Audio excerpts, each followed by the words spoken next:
Good evening, everybody. Welcome to Wednesday Night Power Up. I'm so honored to be here tonight and to be your host. It's always so incredibly just fun and amazing to be here with you guys. And tonight we have a powerful lineup because this is Power Up. And and I look forward to seeing what you guys have to say and sharing your stories. We're here to create a community. So thank you for being here. If you are watching online, we feel your consciousness. Thank you. At this time, you can go ahead and check in here at Seaside on your Facebook. And then you can go ahead and put it on vibrate. With that being said, we have a wonderful, beautiful practitioner who's going to do our invocation for the evening. And this way we can set that tone. And I'm going to introduce Trudy Seifke. Good evening, good evening. One of the joys that I have among the other jobs that I do is I am also a substitute teacher. And this morning I was with the little ones in the school district of Encinitas. And the reason I point that out is they have yoga class. And so we went to yoga class and had a beautiful time. And the little ones are so darling. They're doing the downward dog and the upward pony. And they call it by different, the lounging lizard. They have all these great names. But something struck me when we were finished. One of the boys who was very restless, he came over to me and he said, "Mrs. Sipek, I put peace in my body. That feels so good. I've got peace in my body." So why don't we put a little peace in our body right now and just enjoy this opportunity to pray. Father, Mother God, what an absolute amazing evening with some very talented people. And so let's just together know that there is only the one mind, only the divine presence that is right here and now throughout this absolute room, this being, this place. And I am knowing with this one mind all of the beautiful characteristics that it has. It is beauty and peace in our body. It is love. It is abundance. It is healing. We know that this power is this and so much more. And I am simply immersing myself, knowing that there is no place where this absolute divine idea is not. That I am imbued with it in my heart, in my body, my blood, my thoughts, and my words. Father, Mother God, I realize the beauty of all that is right here and now. And so as we open and expand and unfold this service this evening, we know good things are taking place. If you have come here with something on your heart, let it be shown light. If you are coming here tonight to learn and to be enthralled and enthusiastic, let it be so. For I know God is so good. There is enough for everyone in this room and online. And so it is with joy and gratitude that we power up, ladies and gentlemen, that we put forth the knowing that good things are taking place right now. And I let this word be and say, so it is.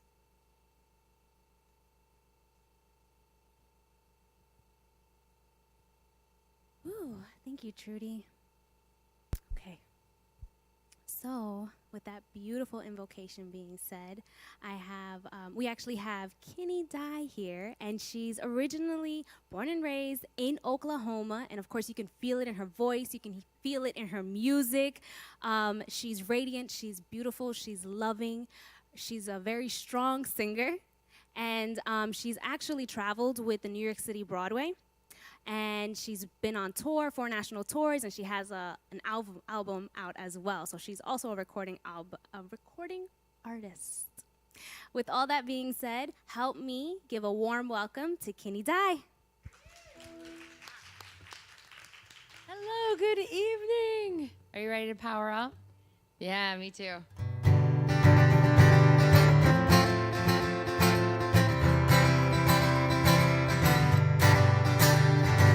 Sitting on an old trail, no one passing by, no one's there to hear me as I cry.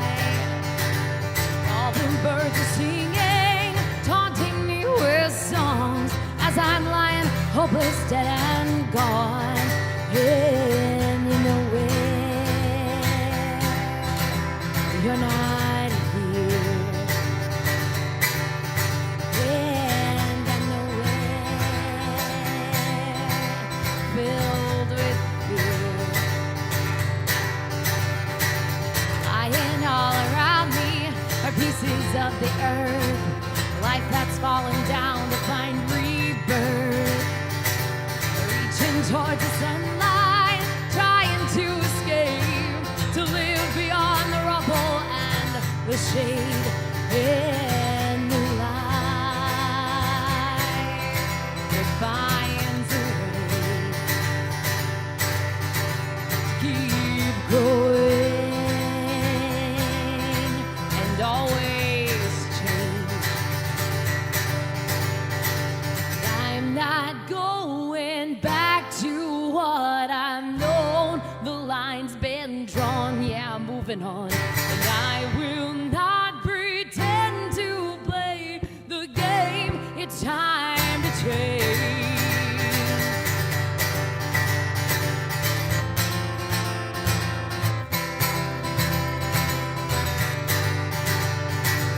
We were never promised a life without some pain.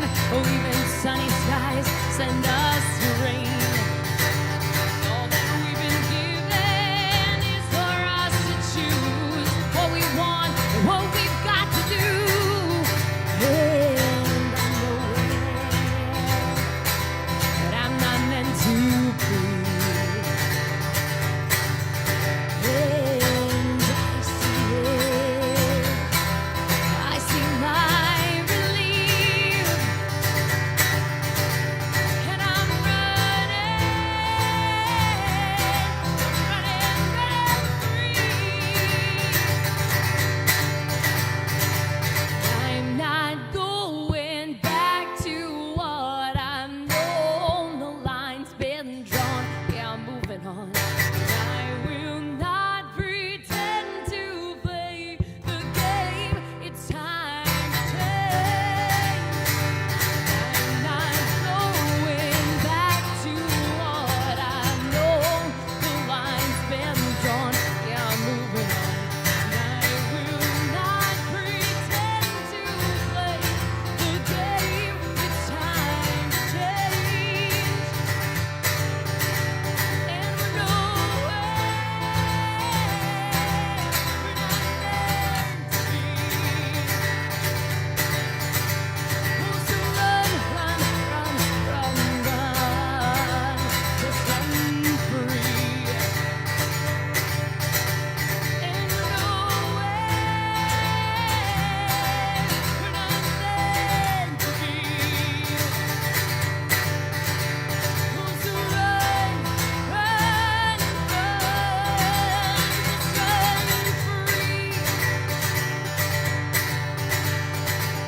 I'm not going back to what I've known. The line's been drawn, yeah, I'm moving on.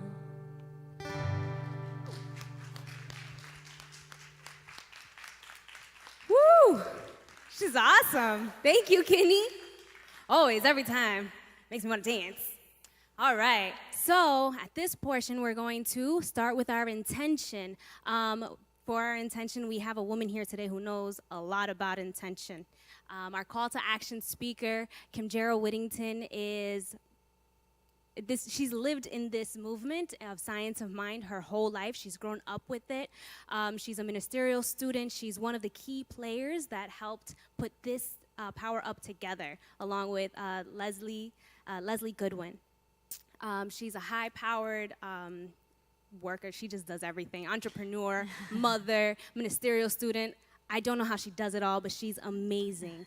And with all that being said, she's going to come up and she's going to set our intention for tonight. Thank you. Thanks, Kat. That was so sweet. All right, so this is the time of our service when we get to take a little bit of time. We're going to take about a minute, but what we're going to do is we're going to go within. And we're going to really think about what is our intention for this service? What do we want to get out of this wonderful hour that we've decided on this beautiful Wednesday night to spend together in community? And then I know that through this process, just allow whatever wants to come forward for you to come forward. And Kenny is going to just give us a little bit of wonderful background music. And with that, just go ahead and close your eyes and let's just go with it.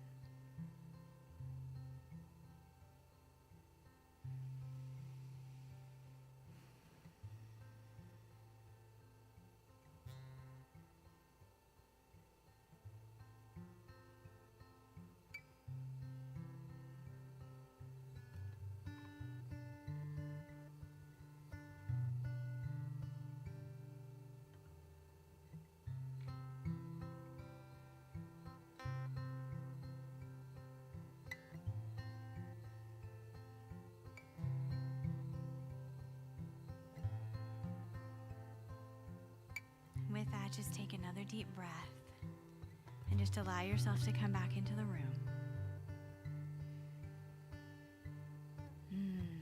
And what we'd love is for any of you who have had something come up for you, if you'd be willing to share with the room, that would be lovely. What was your intention?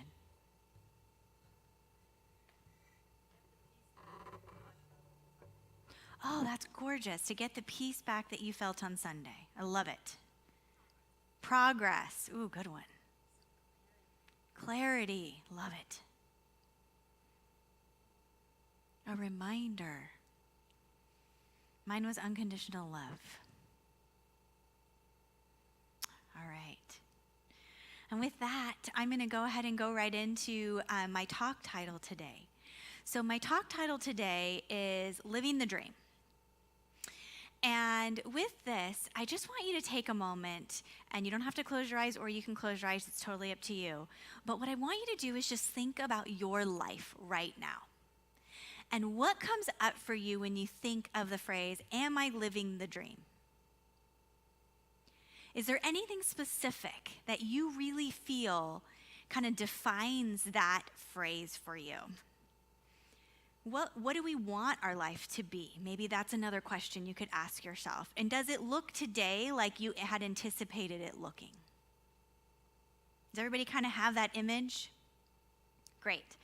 So when I was going through living the dream, what came up for me is that about 99% of the time, I believe that what our intention is, or what we think that our life potentially will turn out to be, has a lot to do with the expectation that we set. Right? We live from a place of expectation.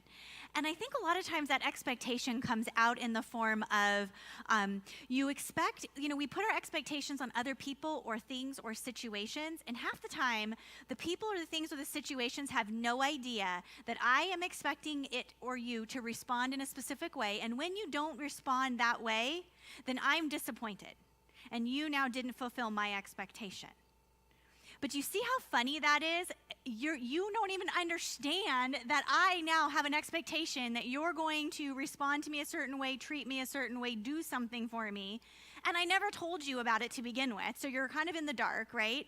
But now when you don't do what I expected you to do, suddenly I'm upset. And I think that's what we do in our lives a lot of the time, is we put an expectation on what it should look like, but it's like we never really made that connection with Spirit on what that was going to actually look like, and then we're expecting Spirit to follow through with something, and Spirit's like, dude, you never ever took me on that road with you. I have no clue how you expected me to get there, because we didn't even talk about it, right? So that's to me kind of like what I see that we do. And in addition to the expectations that we set, I think a lot of times it also comes down to our perspective and our perception of things. And so think about it. When we're living our lives, right? I love the example of my dad. So my dad, growing up from a very young age, didn't have very good eyesight. And as he got older and older, it got worse and worse and worse. And so he had, when I was growing up, remember the days when big, huge bifocal glasses, like super thick, right? And I thought, okay, so if I think of perception, we're all thinking and living and having our experience through the lens of what we see. So my dad, if I think of it from that perspective, he's wearing his glasses, he's seeing completely clearly. Now, if I put his glasses on, holy goodness, it is completely blurry to me, right? That's not my perception. My lens and my filter of what I'm seeing through is very different.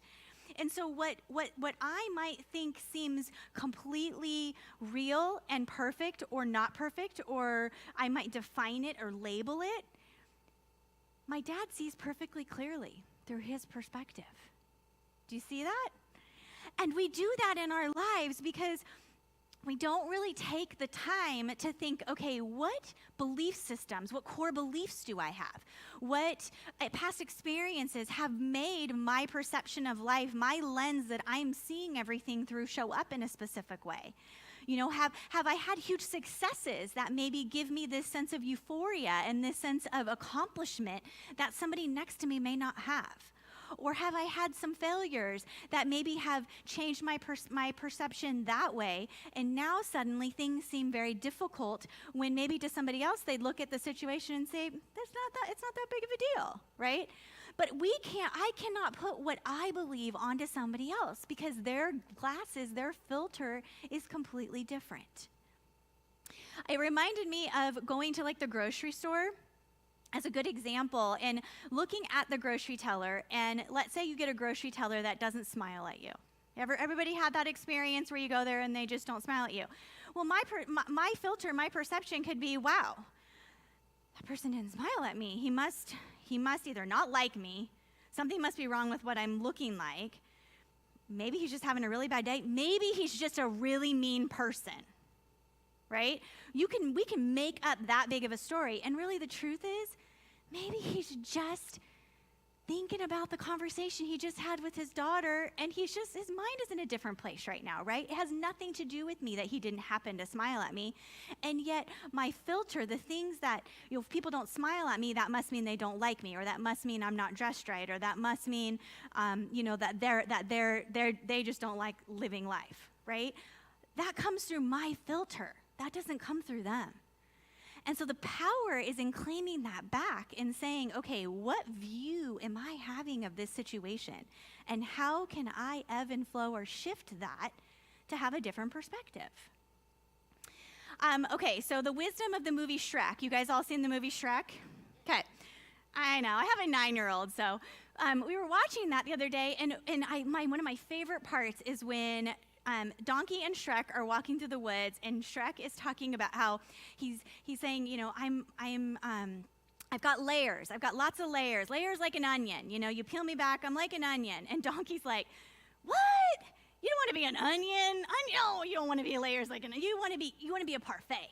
Parfaits have layers. You want to be a parfait, right? And Donkey's trying to convince Shrek what type of layers he should have and what that should look like. And I thought it was such a beautiful metaphor for how, Donkey can't even see what Shrek is trying to ultimately get to, which is, I'm complicated, right? I'm just complicated. There's a lot going on in here, and you can't get to the center of me so easily. Donkey's filter, his perception, his thought process is solely on how you're defining that. No, you want to be a parfait, not an onion, right? We do it all the time. It's like, are we even talking on the same plane or not? And if we're not, then that's how easy things can sway and change in our lives, and we might not even have an understanding that this person's thinking of it one way and I'm thinking of it a different way, and we're both standing here looking at the exact same situation, but we're completely different in how we're viewing it. Ernest Holmes says it this way in The Science of Mind on page 30. He says, everyone is universal on the subjective side of life, and individual only at the point of conscious perception. So again, we're all universal, right? We have that oneness, that power. We know we're connected, and when we're thinking on that subjective, or not thinking, but when we're connected to that subjective plane, we see that oneness. But when we go into the individual, into the ego, into the self, into our humanness, is when our perception and that can come into play for us. And so really, to live the dream, to me, it just comes back to how are we seeing our situation? Because maybe, just maybe, go there with me for a second. There's a possibility that where we're at right now is the dream. It could be, right? Can we get to at least it's a possibility?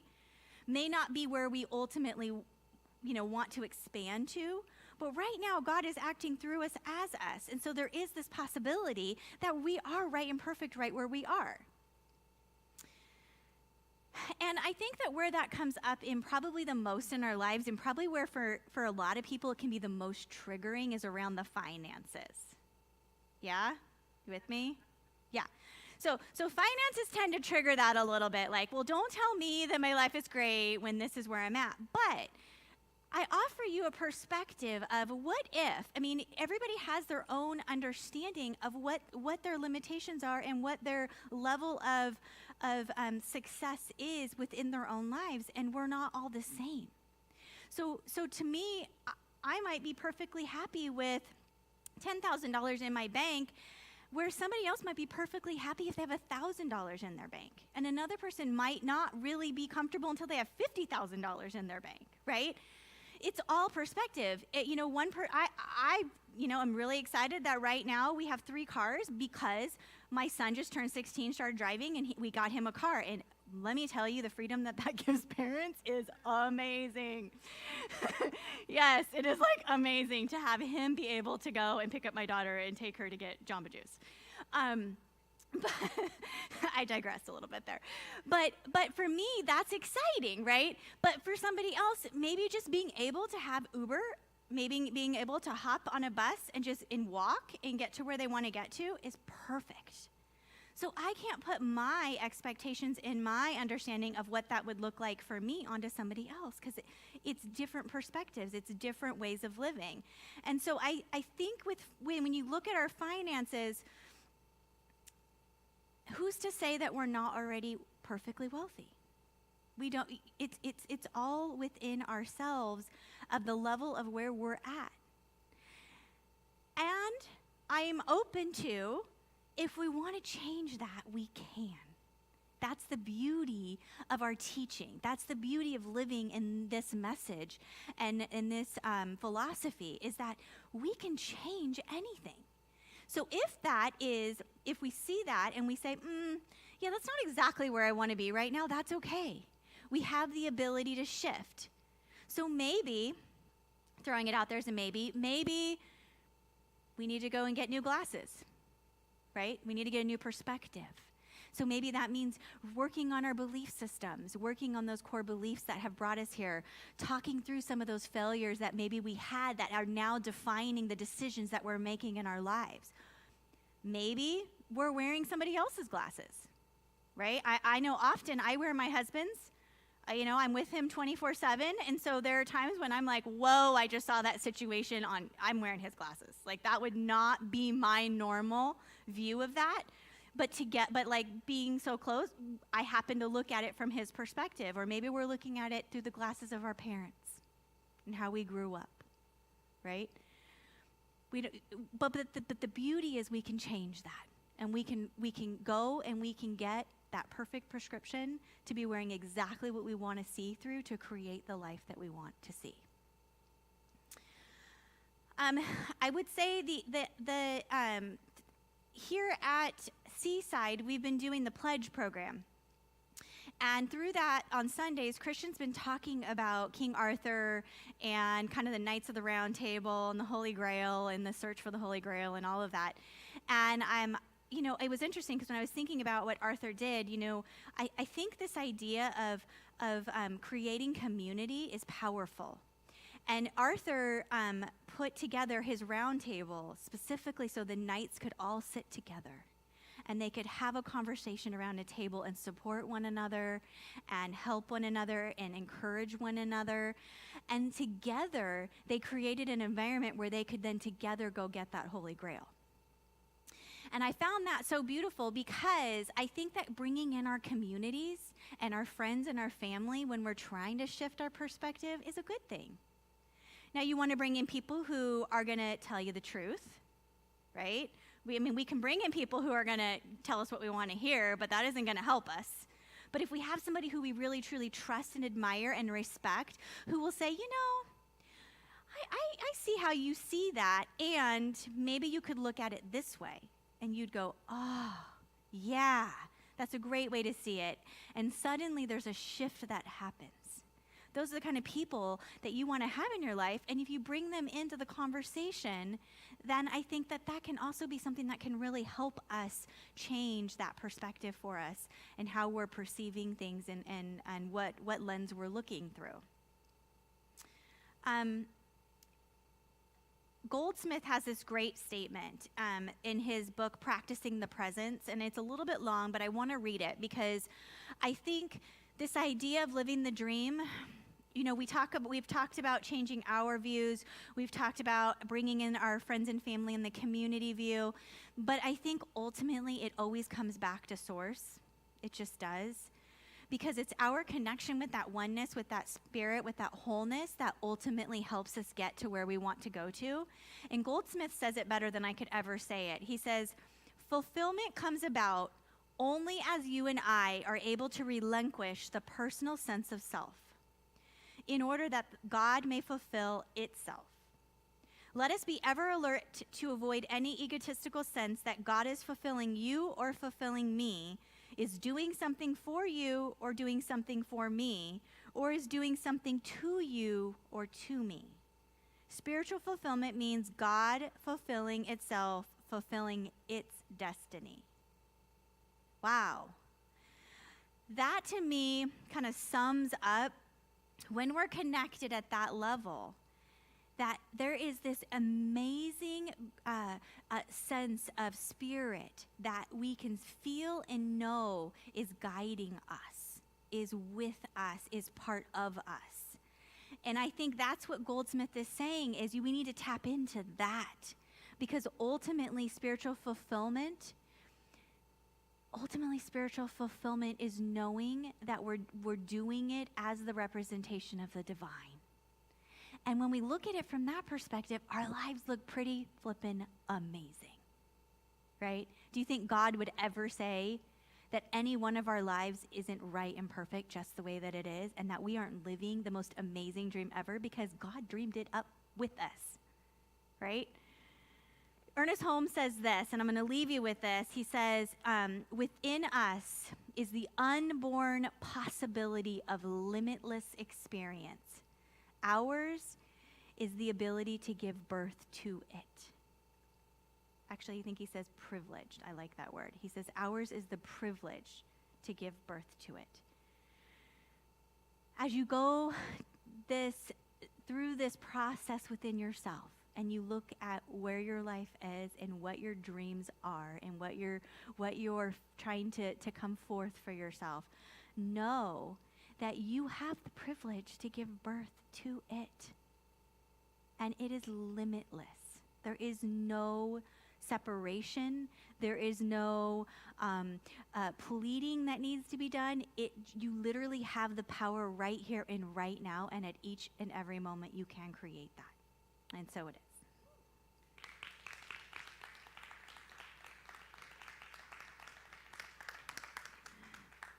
All right. That was amazing. Thank you, Kimjera. Always, always. Wow. I know I have a lot of thoughts, and this is the portion of Power Up where if you have any questions, if anything came up, we have Kimjera right here to help answer some of those questions. And there is no silly question. The question that you have, someone else might have it too.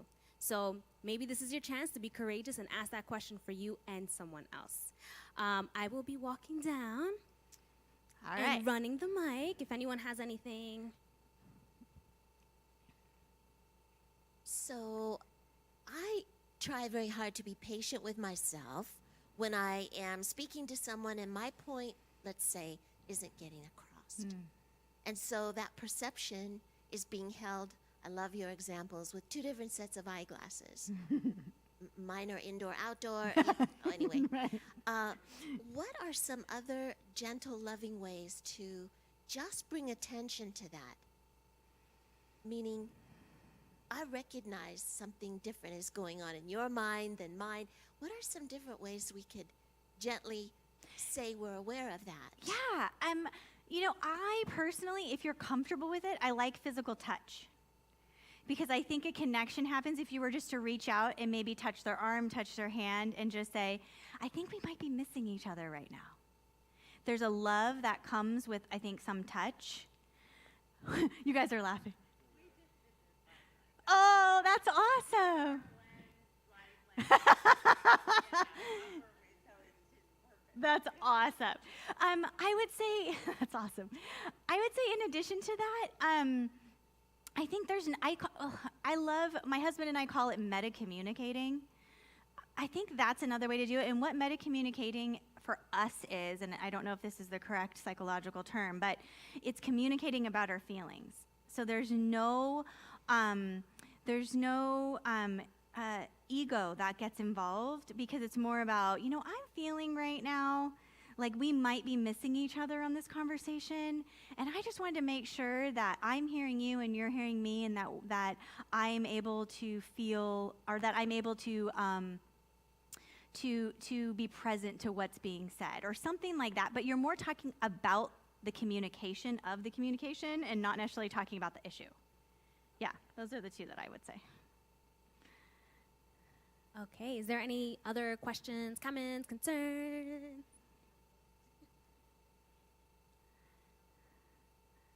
When statements are made, like I have quoting you a little bit, Okay. or whoever you quoted, Okay. I have the possibility to give birth to it, meaning a new life. And if one's life is pretty bad off, I think I need a little more direction, clarity, specifics as to how I could give birth to something entirely new after tragedy and awful things have happened. That's a great question. I would say, first and foremost, take even if it's 5 minutes a day, and start connecting to Source. Start, do your meditate. Like, your spiritual practice is huge. I think visualization is another really incredible technique. Being able to see what you want to have happen, and most importantly, getting in touch with the feeling underneath it. Spiritual practitioners here at Seaside or any other CSL, you're going to get incredible support in transforming your core belief systems around what life looks like today and where you want to get to. But those would probably be my first few. It's not easy, and I don't want anyone to think that I believe that the journey is always easy either. But I do believe that when you're connected, and when you work with a practitioner to uncover the spiritual truth behind why things are happening, things change. Things will shift for you. Yeah. Is there anyone else that would like to add a question, comment? Down here. I love it. Well, let's see if I can get this right. So, if you're saying that the Spirit is expressing itself through us, Uh-huh. and we have that privilege, I like that too, then that means that the Spirit created us exactly the way the Spirit needed us to be. Yep. Wow, that's amazing. Thank you for that. That's my reminder. I love that. Yes, and I'm glad you got that, because that is like, if you leave here with just that, you're going to be so filled up, because there's nothing wrong. Nothing's wrong. That's amazing. Yeah, good. I'll be thinking about that for a while. Yay, Thank you. good. Ah, go for it. I'm gonna make this louder. Yeah, for those at home too. Okay.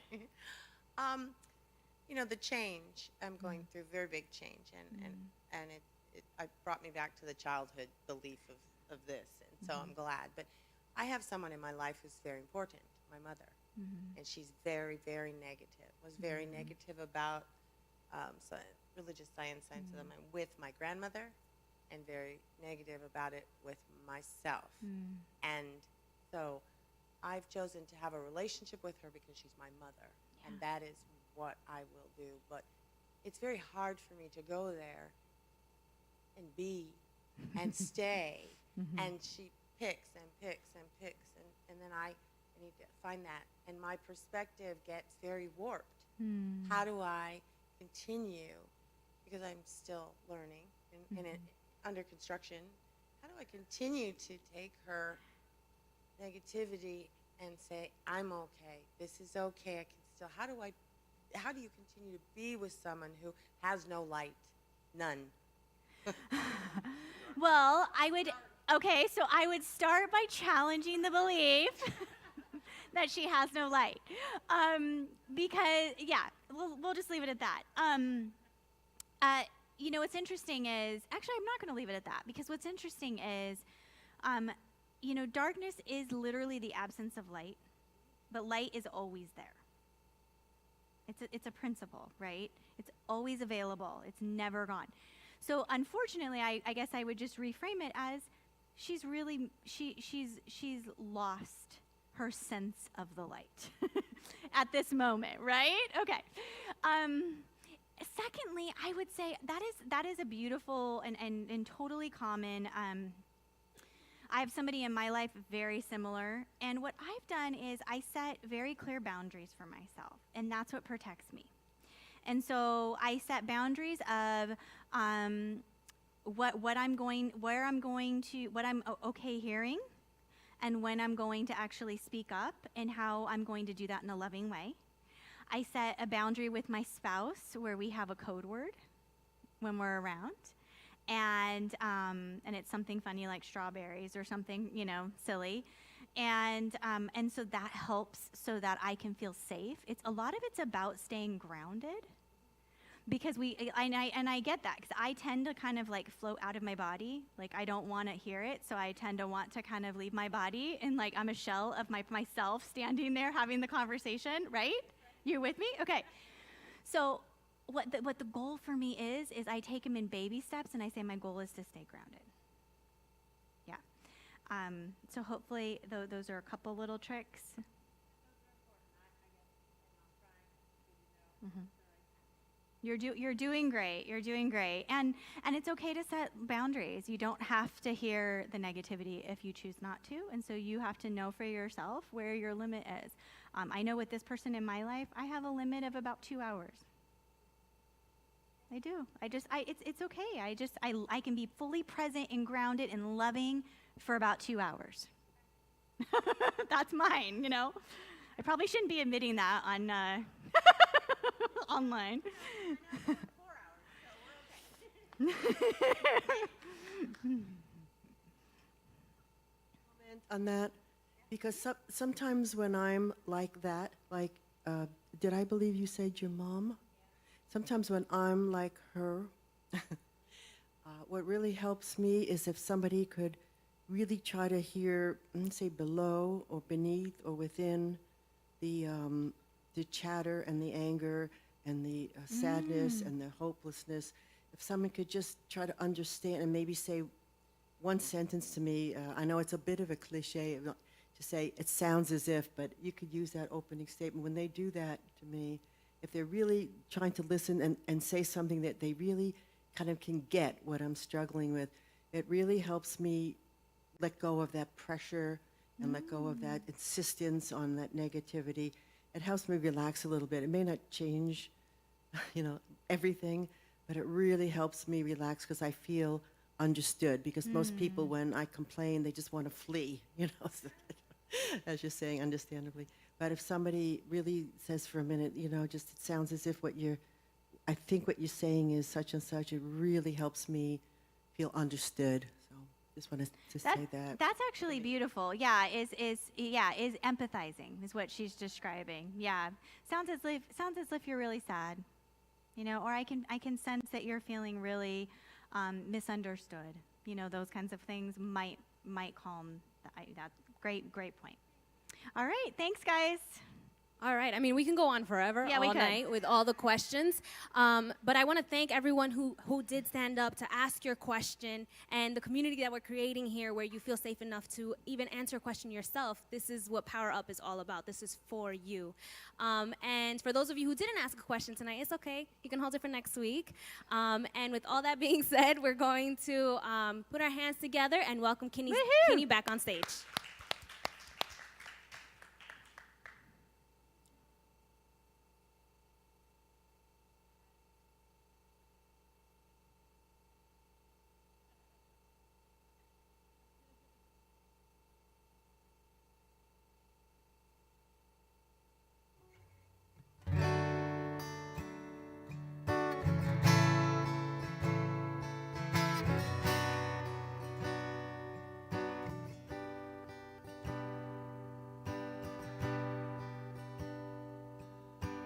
People on the street, but no one looks at me.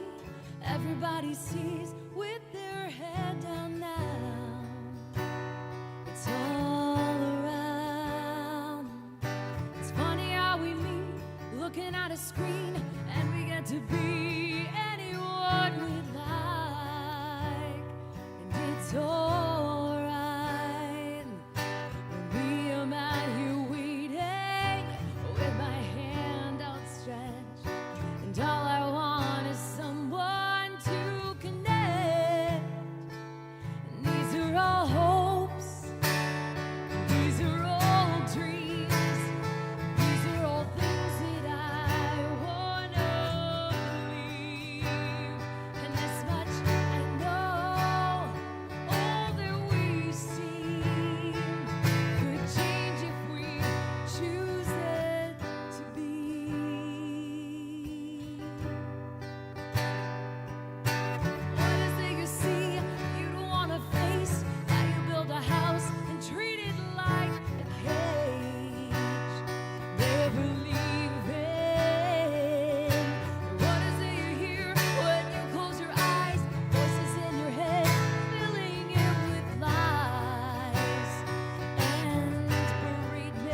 Yeah, thank you, Kenny. Always. She always makes me want to dance. Everyone that comes up here is amazing. That's not how I dance, by the way. But so this is a portion where where we do a call to action, because we think it's very important that you leave here with something to do for your week so that you can actually implement it, right? So real applicable ways to put this message into your daily lives. So we challenge you with a call to action, and we promised you more Kimjera, so here she is. All right. So my call to action today, I found this wonderful little quote that was written by Angel Chernoff. And it says, "The richest person isn't the one who has the most, but the one who needs the least."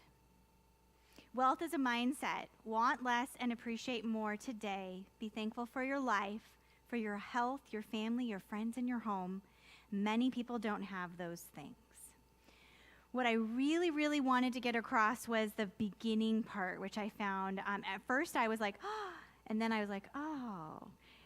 The richest person isn't the one who has the most, but who needs the least. And what I want to call forth today is really that in that statement is not necessarily that we're not saying that we want to have the world, because God doesn't know limitation. There isn't any amount that's too big or too small. It's all good. But what is interesting is when we focus on the attachment we have to things, so that therefore we need less because we're not attached to them or to the outcome of it, whatever that it is, we become much more in tune with spirit and much more in tune with our life being the most fulfilling life we can ever have. So with that, I want to call today for you to this week. I want you to every day, before you get out of bed, before you put your feet on the ground, I want you to be grateful for 5 things. Just 5 things. That's all I'm asking. But the power in gratitude, the power in expressing what you're grateful for every day, whatever comes up, the first 5 things before you step out of bed, changes the way the rest of your day goes. And so that's my call to action for you, is to do that every day this week until we see you again next Wednesday. And with that, I'd like to go into prayer. And just breathing into this space, this divine essence of God. Knowing that there is only one power, there's just this one divine presence. It is the omnipotent, omniscient, omnipresent Spirit. It is right here in this moment. It is perfect peace. It is that joy that you hear. It is that abundance that we experience in all aspects of life. It is that wonderful expression of our physical bodies as we move and experience life with grace and ease. I know that in this moment, this power is divine, that God is present, and that I am connected to this divine source with all of my power. And I know for myself that it is this essence, this energy, this vibration of life that is allowing me to move forward each and every day, walking in the footsteps of God with God as God. And so what I know for myself, I know for each and every person that has come here today, those that are listening, and even those that are in our hearts and our minds, for they too are one. They are connected. They are vibrating on this energy, this plane of God, the Spirit, this essence.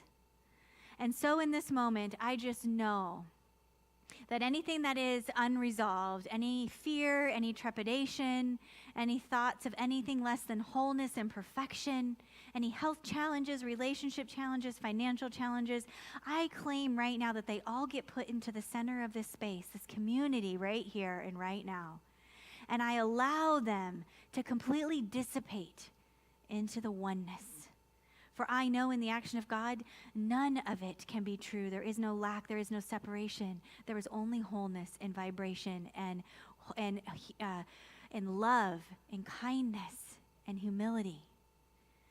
And so in this moment, for all of those that have been affected by the shooting that took place, I just know right now that each and every person is being lifted up, that their families are being loved and supported, that there is a call that is emanating throughout the world for us to show kindness and love and to care for one another, to hold one another in as the perfect lights that we are. And so with that, I just release these words into the action of the law, knowing that they are filled with so much gratitude for being here, gratitude for this amazing service, and for the expression of God coming forth in this moment. And I just let it be. And so it is. And so with that, I am going to invite the ushers to come forward. All right, so this is our time of giving. This is our time when we get to support this wonderful Power Up service, when we get to stand here in our power and our truth, knowing that as we give, what is so beautiful about the law of circulation is that we know when we give, we always receive in multiplied. Whether that is multiplied in a relationship, in finances, in health, it always comes back to us. And so with that, I would like to... There's a little affirmation. This gift I give is God in action. I give it in joy. You want to repeat after me? I give it in joy. I give it in love. I give it in gratitude for all the good in my life. And so it is. And so with this, I just bless, knowing that light and love and joy and energy is flowing through this service, through each and every person, and that Seaside is prospered, the community at large is prospered, and everybody who shows up and beyond is filled with abundance and joy, and so it is.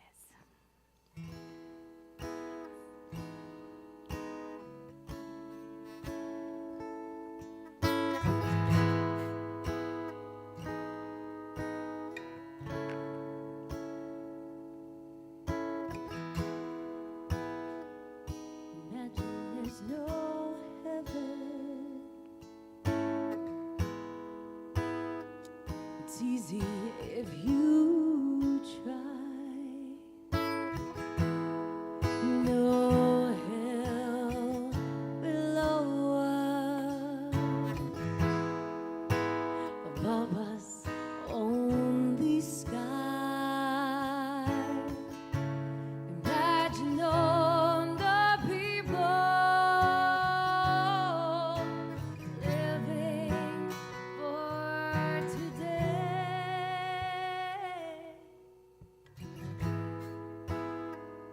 Imagine there's no countries. It isn't hard to do. Nothing to kill or die for, and no religion too. Well, imagine all the people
in the world will live as one. In the world will live as one. In the world will live as one. Woo! Isn't she amazing? Like all the good feels, right? All right, so last week we had Leslie Goodwin here, and she had this inspiring talk about the sword Excalibur and personal responsibility. And then she gave us this powerful call to action, which was to sit in meditation in silence for, well, she said that you could listen to music, but 12 minutes. So this is a portion in our Power Up service where we talk about that or anything else that came up this week, anything that you would like to share. If maybe you didn't ask a question, you would like to share a testimonial now. I'm just throwing that in there so you can start thinking about it. I'm coming down, so I'm going to find you. And yeah, so if there's anything you want to add, questions, comments, concerns, but this is really the testimonial to talk about last week so that we can keep that ball rolling. Or I can just talk all night. You guys could just watch me walk around. Okay, so I'm going to talk all night. So I sat down for, yes. See, she saved you guys.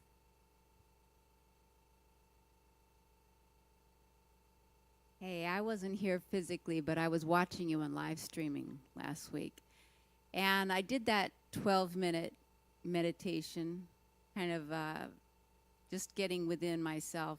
And I really found myself becoming much more mindful. I was sort of letting things go and realizing I'm just here with myself right now, and that's all I need to think about. I can just let everything go, and it felt really good. I'm really glad I allowed myself to do that, and thank you for letting us think about giving ourselves that opportunity. That's wonderful. And I really didn't do Leslie any justice because her talk was, of course, amazing. But she says something about in 11 minutes, something happens during that meditation. There's something shifts inside of you, right? So that's what happened. And, of course, if you didn't do it last week, you have all the time in the world to do it this week on top of the 5 things that you think of. So we're giving you guys a lot of homework, but it's all good stuff. It's all good stuff. Is there anything else that anyone would like to share, talk about? Or you can listen to me again until I'm hoping that it works the second time and someone shoots their hand up. Yeah. I wasn't here last week, but I wanted to just share what my experience was of when you were giving your talk. That at the beginning, what came up for me was manifest the affluent flow. Ooh. But then what I realized is it's not what I want, it's what Spirit wants. Ooh, beautiful. And that's tough to let in because, you know, what do you mean it's not about me? Right? You know, we know this stuff, but then you get reminded once in a while like that. Wait a minute, you know, because sometimes we were talking that one day about I realized maybe do I do what I do when I give for others or for myself? For how it makes me feel or how you contribute to others? So. But that's when you're really living God. So that's beautiful. That's great. And there's one in the very back. I'm coming. Just like a sort of an add-on about the gratitude thing. It's also, for me anyway, it's a good idea. And in the night when I go to bed, do a gratitude thing. So because true. sometimes you just can't fall asleep. I can't fall asleep. You know, and if I get into that, then at least, you know, the next thing I know is I'm waking up and I can do it all over again. I love that. So Ginny's giving you homework to do it at night too.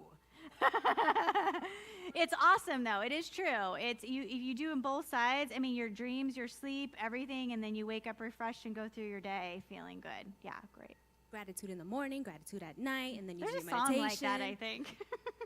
I think it's peanut butter. I'm not sure. I'm not sure. But this time is really for us to get to know each other. And if you need help trying to figure out when you can meditate, I am here all the time. You can come and meditate with me and my friends. So we're here Monday through Thursday at 12 o'clock. We do a meditation. And then before service, we do meditation from 6:10 to 6:30. So there are a plethora of opportunities to meditate for 12 minutes or more. And of course, this is all for spirit. This is all time for you. So that being said, thank you. Thank you for being here. Thank you for taking this hour of your time to reconnect with spirit, to connect with us, talk to us, and be here. It's a great honor that I get to stand up here and watch all your smiling faces every Wednesday. It really is just beautiful for me. So thank you. I want to thank Ed Reeves for doing the sound, and he did the lights. Ginny, Dennis. I want to thank Tim for live streaming. Thank you, thank you, thank you. We have Ed, who's been holding the light. He's been holding the space for us this entire evening. Thank you so much, Ed. He's concentrating. I want to thank everyone. Oh, Trudy. Oh, my goodness, with her wonderful invocation. Thank you so much for being the wonderful woman that you are. And, of course, I want to thank Kinney Dye for coming here and being Kinney. Amazing. And, of course, we have the wonderful, the in-tuned consciousness that we have here, ministerial student, Kimjera. Thank you, Kimjera, for being here. At the end, there is always practitioners. We have Trudy here and we have Ed here. If you have prayers that you want to do with them, they will be here. Take that time. Take that opportunity for yourself. They're here Wednesday nights, not them individually, but we have practitioners here Wednesday nights, and we also have them on Sunday after service, so you can talk to them. We have cookies in the back. I don't know what kind, but please eat the cookies. I'm pretty sure they're wonderful. And Kinney has music, so if you want to buy something from her, she has a table in the back. And if you would like to get to know me, Kimjera, anyone else, we're here for you, or interact within each other. With all that being said, we're all going to stand up for our congregational song.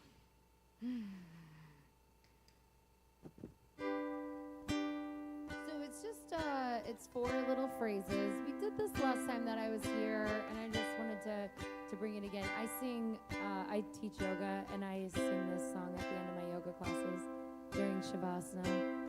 So it's just a little mantra, a little prayer for you to take with you as you leave this evening.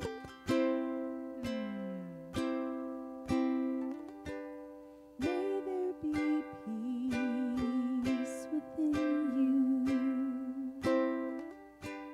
May all your light shine bright. May all the love that you have be guided where it's needed. May happiness grace you for all of your life. May there be peace within you. May all your light shine bright. May all the love that you have be guided where it's needed. May happiness grace you for all of your life. One more time. May there be peace within you. May all your light shine bright. May all the love that you have be guided where it's needed. May happiness grace you for all of your life. May all the love that you have be guided where it's needed. May happiness grace you for all of your life. Thank you. Yes, join us in the back for cookies and cookies. And you can always talk to us. There's practitioners here. Have a beautiful night, everybody.